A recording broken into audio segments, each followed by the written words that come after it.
क्या हो रहा है आपको? ऑटो लेके जाते हैं? परेशानी हो रही क्या?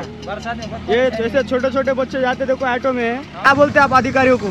अधिकारियों का काम है रोड बनाना करना, बहुत तकलीफ हो रही है। नगर सेवक का काम है, उनका हाथ है पूर्णा की यहाँ तक हाथ तो बनाना उन्होंने नहीं बनाते। कैसा लगता है ऑटो लेके जाते टाइम आपको? परेशानी हो रही ना, छोटे छोटे बच्चे ऑटो लाने आ रहा नहीं, डर लग रहा, जरा पानी ज्यादा गिरा तो आने नहीं आ रहा।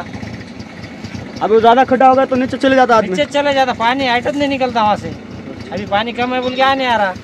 तुम्हारे को डर लगता है क्या उसमें से? डर लगता है? बोलो अपने नगर सेवकों को बनाने के लिए रास्ता अच्छे से। क्या बोले? अच्छा रोड बनाओ। अच्छा अच्छा, ओके ओके। आगे सरपंच पे आगे बुला केला सरपंच. हे बघा कानखेडचे सरपंच पण आलेत आता. सरपंच काय करतात ह्या रस्त्यासाठी आपण पाहूया. रस्त्याची सविस्तर माहिती पण आपण बखाल साहेबांकडून घेऊ.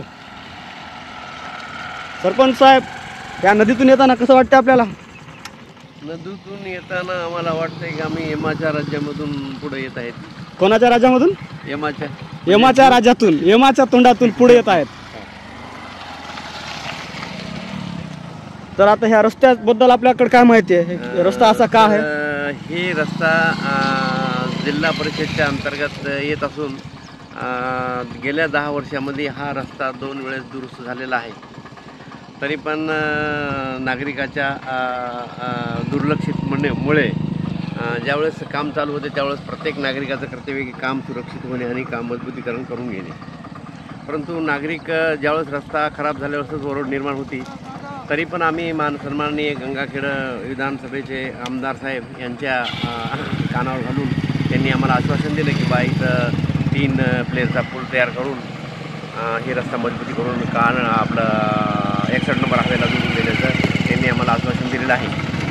तर आता येणाऱ्या पंतप्रधान योजनेच्या ह्याच्यामध्ये ते टाकून निधी साहेब मिळून कोणीतरी टेंडर लावून कोणीतरी कॉन्ट्रॅक्टरला देण्याची शक्यता आहे. काम कधी पर होईल आपला अंदाजा? सर आता आम्ही मागणी केलेली आहे.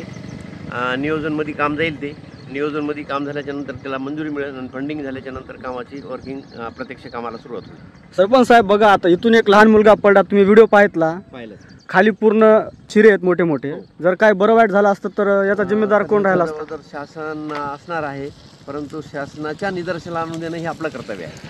आपण शासनाच्या निदर्शनास आणून द्यालो, पण उंची बघा ना किती खोल आहे. काय वाटते त्या मुलाचा? काय मार लागला असेल का नाही चांगला? बिलकुल बिलकुल त्याबद्दल हेच आहे. आणि आपण असे प्रकार होत असताना आपण शासनाला कळून शासनाच्या माध्यमातून शासनाच्या निदर्शनाला आणून देऊन ही रस्ता येणाऱ्या काही दिवसात तयार करून घेऊ. ओके, धन्यवाद साहेब. अजून काही वरिष्ठांना नागरिकांना संदेश आपला? एवढंच विनंती आहे, ज्यावेळेस ह्याचं टेंडर होईल आणि काम प्रत्यक्षात चालू होईल त्या गुत्तेदाराला जी क्वांटिटीप्रमाणे काम करून घेणे हे प्रत्येक नागरिकाचं कर्तव्य आहे. तशा अनुषंगाने आपण त्याला प्रवर्त करून आपण काम तयार करून घेऊ. ओके साहेब. आणि हे प्रकरण मी सन्माननीय आपले विधानसभेचे लोकप्रिय आमदार रत्नाकरजी गुट्टे यांच्या कानावर घातलेलं आहे.